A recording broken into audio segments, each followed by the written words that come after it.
I'm Dave Breakenridge, and this is Under the Dome. 2021 was an eventful year in Alberta politics. We had the COVID-19 pandemic, the resulting slowdown in the economy, questions about Premier Jason Kenney's leadership, a federal and a municipal election, and more. So today I wanted to talk to some of our Postmedia journalists about stories and people they were watching in 2021. My guest today, we have Lisa Johnson, legislature reporter for the Edmonton Sun and Edmonton Journal, Edmonton Journal columnist David Staples, and Edmonton Sun columnist Lorne Gunter. Thanks very much for joining me, all of you. So I want to get right to it. Normally we'd have kind of an interview about issues that are going on in Alberta politics. I wanted to offer something a little more fun at the end of the year. I wanted to take a look back at 2021, and I wanted to look at some of the stories and the people that you three were paying attention to this year. So why don't we get right to it? First off, I wanted to talk about what you thought the biggest story of the year was in Alberta politics. And as I said in my intro, there were a lot. We had the COVID-19 pandemic. We have a deep deficit budget. We have questions about Premier Jason Kenney's leadership and constituencies wanting to see a leadership review. But I think for a lot of people, the pandemic really played a huge role in politics this year. Lisa, why don't you start us off? What for you was the biggest story of the year? Well, Dave, you asked an obvious question. You're going to get an obvious answer, which is that, the open for summer announcement, reopening the province July 1st, too much fanfare and a great big sign, and the optimistic hopefulness that the province would transition away from its pandemic response, which was followed by a disastrous fourth wave, was obviously the low point this year. But it was also really a perfect illustration of the ongoing political dilemma COVID has presented to Premier Jason Kenney's government. He's obviously faced repeated criticism for both sides, for failing to do enough to contain COVID-19 and also for enacting too many public health restrictions. And I think this subtext is at play in just about every political story this year, including the ones that you mentioned, aside from the curriculum, perhaps, from the UCP infighting to the opposition's real focus on the government's COVID response throughout the year. And David, what about for you? Was it COVID-19 that really kind of overshadowed everything else in 2021? Well, I would say that it was the biggest story of 2020, and I'll go with the vaccine as the biggest story of 2021. And it plays off what Lisa was talking about, because it made a absolutely huge political problem for Jason Kenney. He already had one, because about a third of his supporters are absolutely against lockdown. They wanted to go the Swedish approach with a wide open society and let her rip in terms of infection, build up herd immunity. So that's a third of his people already believe that. But that was it was a strong belief, but not like the vaccine issue is a strong belief for people. People are willing to lose their jobs. Josh Archibald of the Edmonton Oilers lost his job, in part because he got COVID, but also in part because he was going to refuse to get vaccinated. People are hardcore about this, and I'm going to say about 1 in 10 UCP supporters, maybe even a little higher than that, are absolutely dedicated to the proposition that the vaccines are worse than COVID itself. And if you've ever engaged with them, they will send you endless videos, articles. They are absolutely convinced that this is the case. And they have turned against Jason Kenney. He was late in responding to the open summer because he was dealing with the political problem of having to bring in vaccine mandates on the unvaccinated, which he knew would be a huge problem for him. But he had to do it in the end. And it looks like it worked.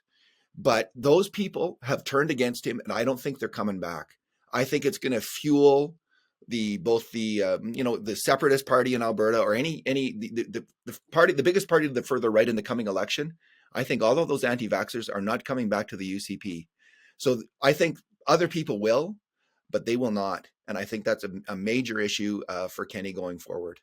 And for you, Lorne, what was the biggest story this year? For me, it stems out of the pandemic and the vaccine, of course, but it would be the way that Kenney failed to get on top of this as an issue and stay on top of it. I mean, if you were in Ontario, you got to see Doug Ford, the premier there, every day, every other day, until you got sick and tired of seeing him. But at least he remained reasonably popular compared to Kenney, because he was there. He was out front. He didn't send the chief medical officer of health to make all the announcements. He made a lot of them himself. Whereas Kenney, and I'm told he wasn't out there because he was trying to become an expert about the pandemic and too busy caught up in all the details and trying to balance the two sides of his party, that he didn't feel he could be out there. But I think not being out there was a problem. And the example I would use of how he probably should have done it differently would be the vaccine passport, which they still refuse to call a vaccine passport. But when they put out the idea that you were going to have your QR code, and then before that some screen capture of your vaccine record to get into public places like restaurants and hockey games, there was an awful lot of pushback.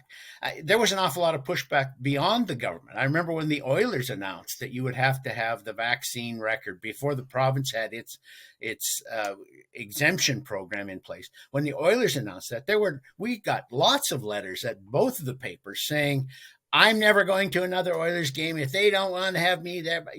And I guarantee you, nearly all of the people who wrote those angry letters now have their passport on their phone and their ID ready when they go to the gate, and they're asked by the ticket takers and the vaccine checkers.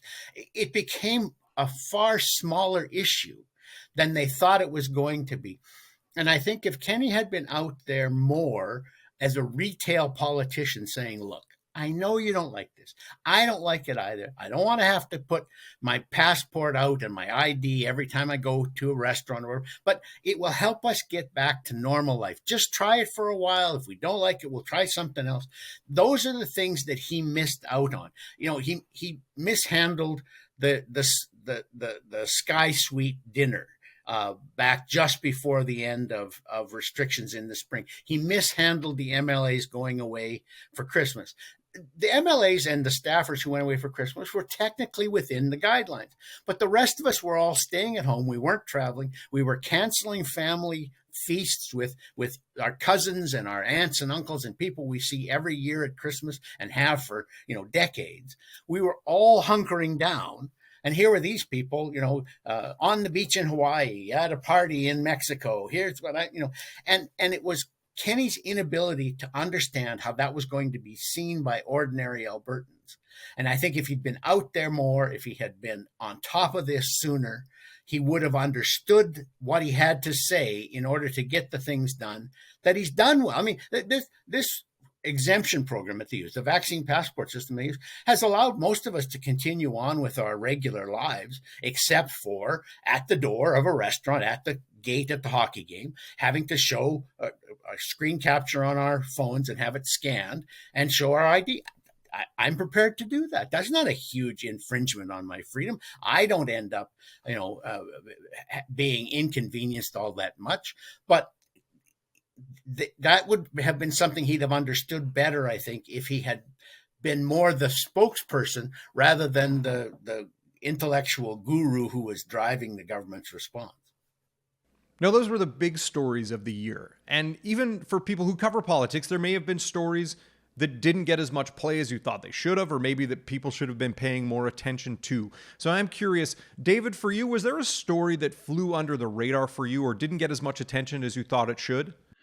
Well, I think that it's a reframing of the COVID story.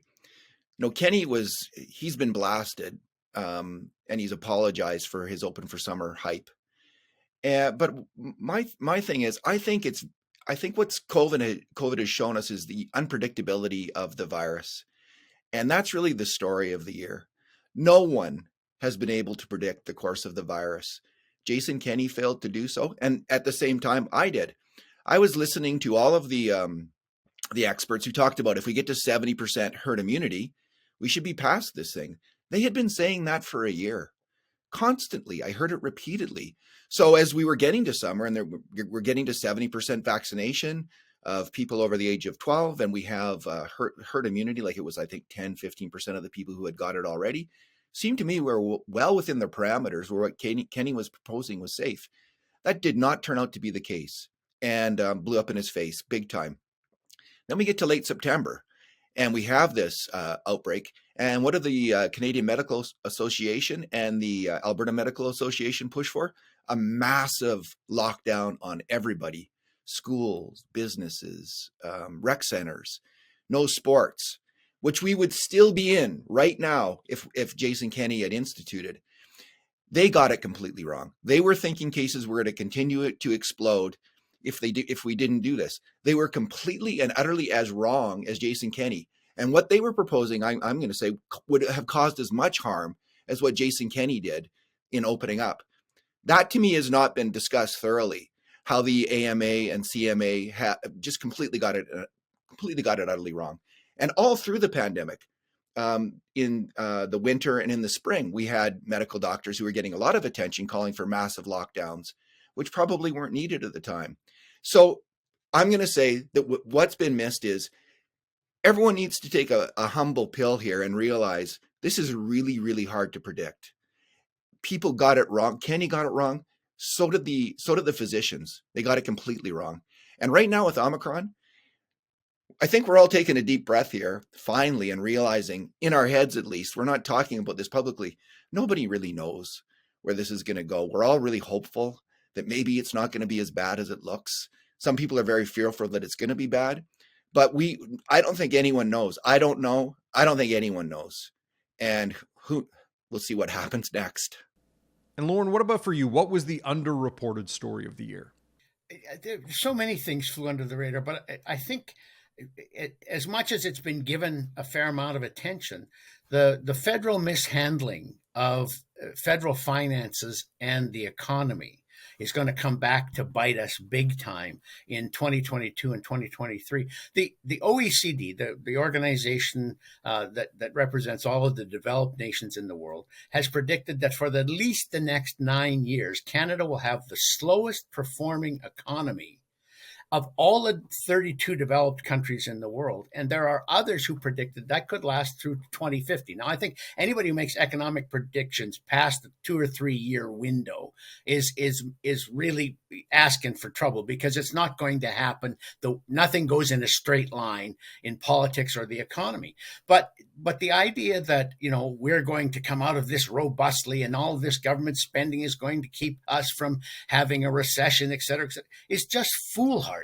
And the federal government in particular has contributed to that by also adding in all of its restrictions on oil and gas development, which they need the money as much as anyone else, from pipelines and from oil sands mines and all of the things that they could say, look, we accept that these are going to cause environmental pressures, but here's how we think we should go forward with them. I mean, that's the way the Norwegians have handled their oil and gas development. They haven't said we're going to stop doing all of our oil and gas development. They said, look, it's a difficult business, but here is how we're working with industry to have this going forward. And I think that the whole idea that the economy is really, really shaky in Canada right now has been underplayed. I don't think it's been missed, but I do think it's been underplayed.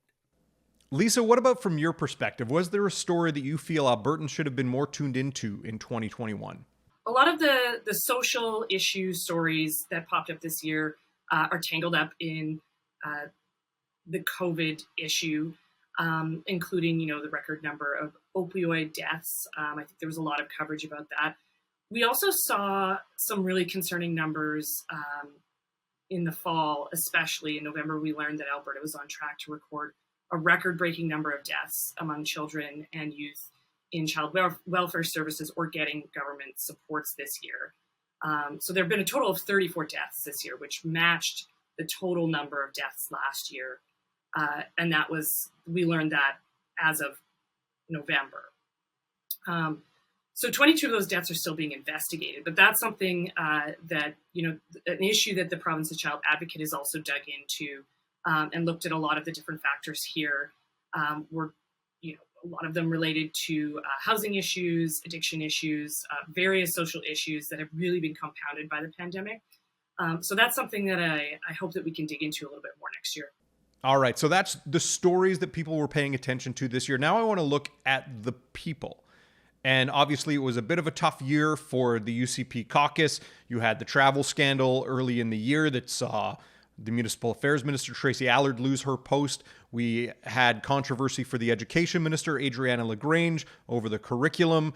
And then you had Health Minister Tyler Shandro, who is now no longer the health minister, having said that he wanted to move out of that portfolio, and Jason Copping has taken his place. Lorne, for you, is there a MLA or a politician from the government side, a cabinet minister or an MLA, who you feel kind of stood out among all the others? Yeah, and you mentioned Jason Copping. I mean, Jason Copping took on the health portfolio in the middle of a pandemic after Tyler Shandro had upset the populace with his handling of pandemic issues, annoyed the doctors with the fee negotiations, and really set off all of the healthcare unions. And Copping probably succeeded in part because he wasn't Shandro. You know, you could have brought in a remote controlled radio pylon and it would have been more popular than Tyler Shandro because it hadn't aggravated everybody. But I think Copping has done a very competent job. I think he's put a lot of the problems upright again. He's corrected a lot of the problems and put the issues upright again. And he's done that mostly by being kind of quiet. He wasn't confrontational like Shandro. And, when he came in, I honestly didn't know very much about him when they made him health minister, because I hadn't paid much attention to him in cabinet before that. But he very quietly, competently has handled a difficult portfolio. He's appointed a new chair for Alberta Health Services. And I think over the next year or so, we're going to see better relations with doctors, better relations with the health unions. It's not going to be pleasant because they're going to ask for more than the province can afford to give them, and maybe the populace will be a little happier with the province's response to whatever the pandemic brings over the next 12 months. Lisa, what about for you? As someone who is at the legislature day in and day out, was there a cabinet minister or a backbench MLA that for you stood out among the pack? For me, the objective answer is the Indigenous Relations Minister, Rick Wilson, because he brought cookies to the press gallery kitchen in the legislature. Lorne's right. Arguably, Jason Copping being promoted to health minister from the Labour Ministry, it has made it a good year for him, and it's also smoothed out a lot of issues. There was a lot of talk throughout the course of the year where there were a lot of groups calling for the resignation of former health minister Tyler Shandro. And the counterpoint always was, well, the agenda would be the same no matter who was sitting in that ministerial seat, right? And I don't think that the agenda has changed significantly. I think that Jason Copping has a much different approach to his messaging and the way that he delivers those messages. I mean, remember when he was the Labour minister, there were major hiccups with the critical worker benefit program, for example. But he's very skilled at answering questions, I'd say, sometimes deflecting questions when needed in criticism, and delivering a level kind of message. David, you get the last word on this. Is there a cabinet minister and MLA who really shone in your eyes? Unfortunately, we're going to have to go 3 for 3 on Jason Copping. Which may speak to the lack of depth of people who performed well. Otherwise, I think it does. But Copping, and I really agree with Lisa, I think it's his manner. Kenney and Shandro were elected to be kind of a war cabinet, a war group, warring on Ottawa and warring on the public servants over money. And, the UCP base really wanted those things to happen. Became exactly the wrong kind of attitude to deal with COVID, where you had to get on the side of the public service. We were all in this together. They needed to get good relations with the doctors and the medical people, the teachers. The wrong two guys to do that, obviously. And, politicians they're faced with conundrums and we're judged by the problems that come up on their times. How do they do? These Kenney and Chandra were the wrong two politicians for this time. Jason Copping is the right guy. And you'll see it in his answers to questions. He rarely gets defensive. He will say that, oh, that's a really good question. And oh, that's a very good thought. I appreciate the honorable member on the other side for asking that question. Typically he will say that. And it's just part of the smoothness that he has. He just seems like a calm, reasonable person. Kind of the Mr. Rogers, hey neighbor, let's get along here and let's solve this problem. That's his demeanor. He's doing it very well. And it's made a huge difference, I think, actually, for the UCP in, along with having the right policy, not locking down in post-September, having the right policy, that really helped.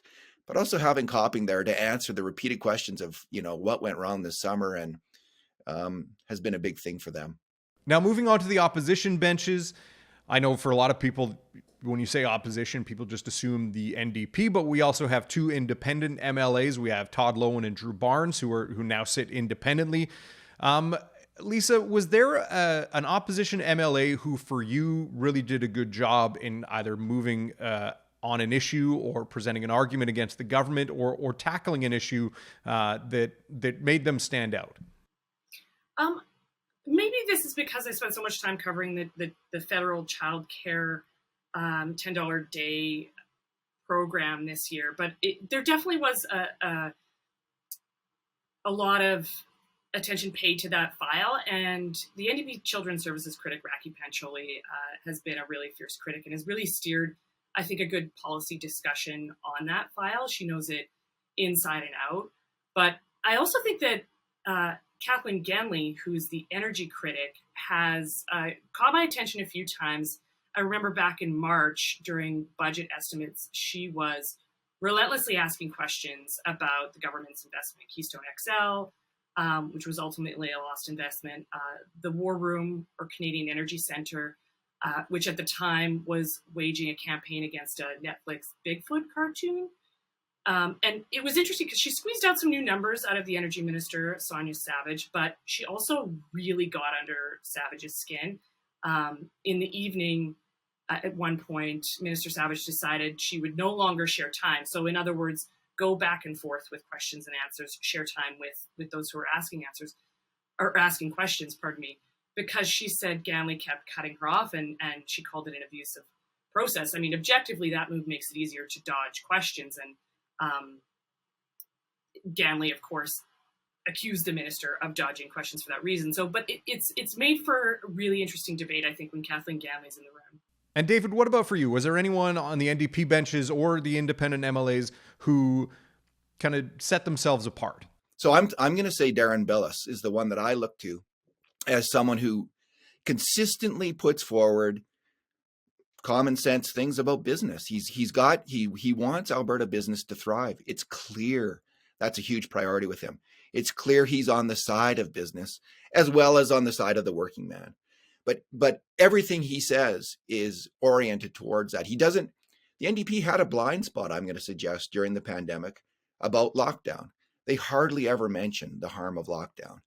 The harm of lockdown is going to grow and grow and grow as an issue. It's already happening in the States where the Democrats are getting massive electoral feedback that their position, pro-lockdown position, isn't that popular with people anymore. The NDP's position of shutting down business, shutting down schools, shutting down people's lives, that's going to be increasingly less popular. It already is. Huge opposition to it. So Billis is the guy, I think, that can represent kind of, hey, I'm for Alberta. I'm for Alberta business. Let's get this province going again, because I think that's the message that's going to sell in the coming year. And Lorne, last word to you on this, the best performance by an opposition MLA.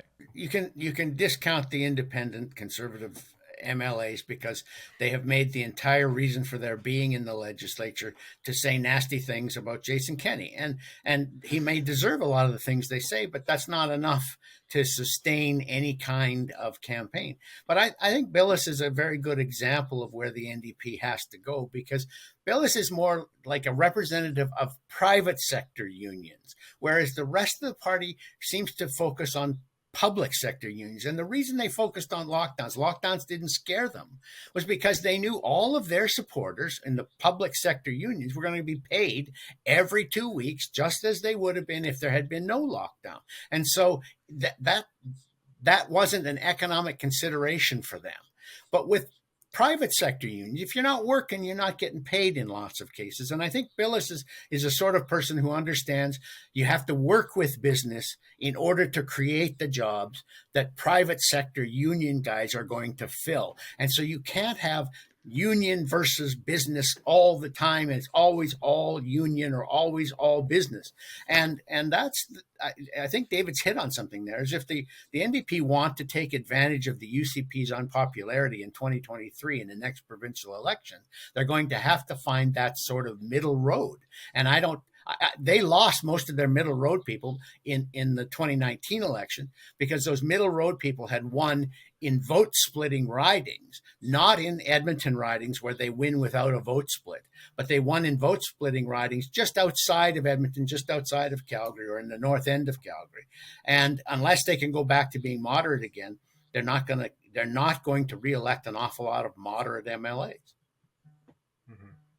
All right. Dave, can I jump in there? Because sure, I really want to push back on a couple of things that you guys have mentioned. Like, I agree with some of your points there, but I don't see a disjunct between the messaging that Darren Biche has been putting out this year and, say, Rachel Notley when asked about specific issues related to, for example, the NDP has been calling for more business supports consistently. No matter what the UCP government announced as specific business supports during public health restrictions, they would call for more business supports.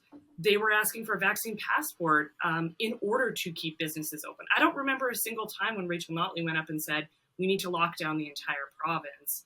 We need to lock it all down. I think that Darren Biche's messaging was that of the NDP party. I don't understand how you can separate the two. Now that we've looked back at the year, let's take a look forward. Is there a story or a person that you're paying attention to heading into 2022 that you really think that people should keep an eye on? David? I think the federal Liberal Party has a huge problem with its Build Back Better approach, which has blown up in the faces in governments in California and Germany. In Germany, they went Build Back Better. And they're now using 25% more fossil fuels this past year than they used the year before. It's because they went heavily into wind and solar. The Liberal plan seems to be heavily reliant, Build Back Better, on wind and solar, which can be boutique sources of power, but they don't power a modern baseload economy. And they have put their foot right in the middle of this, right in the middle of it, because they put in Stephen Guilbeault as their climate change and environment minister. This is a disaster for them. It is going to blow up huge for them, because Guilbeault is a longtime opponent of nuclear energy. Nuclear energy is the thing that Germany cut and the thing that California is now cutting in favor of wind and solar. But all over the world, there's a realization that if you're serious about climate change, you've got to get behind nuclear power. In Canada, I think I was hearing that we produce 735 megatons of CO2 a year. If we didn't have our nuclear reactors in Ontario, we'd add a third to that. Guilbeault wants to get rid of them. He is a disaster for climate change. He's a danger to the world.